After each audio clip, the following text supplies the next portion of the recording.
किसी भी civil case में अदालत द्वारा किसी कार्य पर लगाई जाने वाली रोक को आम बोलचाल की भाषा में स्टे कहा जाता है। कानून की भाषा में इसे अस्थायी निषेधाज्ञा अर्थात टेम्परेरी इंजंक्शन कहते हैं। स्टे से संबंधित कानून सिविल प्रक्रिया संहिता 1908 के आदेश 39 के नियम 1 व 2 में मिलते हैं। सभी स्टे एप्लीकेशन इसी कानून के अंतर्गत दी जाती हैं। आइए सबसे पहले जानते हैं कि किसी भी प्रकरण में स्टे की आवश्यकता क्यों होती है। सिविल प्रक्रिया संहिता में स्टे का प्रावधान इसलिए किया गया है क्योंकि किसी भी मूल प्रकरण को पूरी तरह सुनकर डिसाइड करने में अधिक समय लग जाता है और विरोधी पक्ष इतने समय में मुकदमे के अर्थ को ही बदल देता है। जैसे किसी की मालिकाना जमीन पर कोई अन्य व्यक्ति किसी बिल्डिंग का निर्माण कर रहा है, तब यदि उस व्यक्ति को अदालत द्वारा तत्काल नहीं रोका गया तो मूल वाद का तो कोई अर्थ ही नहीं रह जाएगा। इसलिए न्यायालय प्रकरण में यथास्थिति बनाए रखने के लिए स्टे ऑर्डर कर देता है।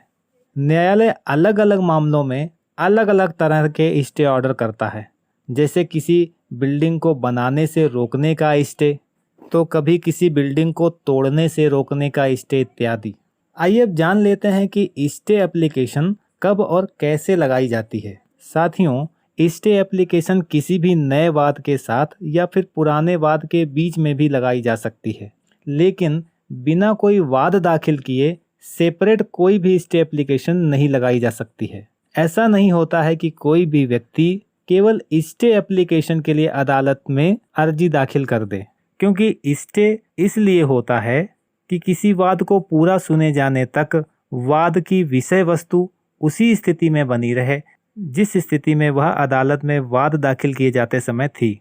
अब अगला प्रश्न यह उठता है कि कोई पक्षकार यदि अदालत द्वारा दिए गए स्टे ऑर्डर को ना माने तो ऐसी स्थिति में स्टे ऑर्डर का उल्लंघन करने पर क्या परिणाम होते हैं।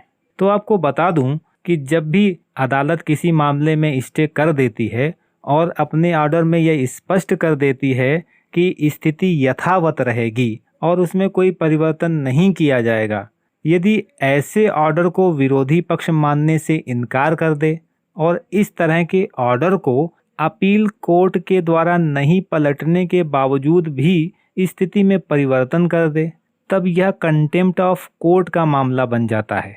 वादी जिसे स्टे दिया गया है उसके द्वारा कंटेम्प्ट एप्लीकेशन लाए जाने पर विरोधी पक्ष को 3 माह तक का सिविल कारावास भी हो सकता है। साथियों, यहाँ यह ध्यान दें कि किसी मामले में स्टे देना या ना देना न्यायालय के विवेक पर निर्भर करता है।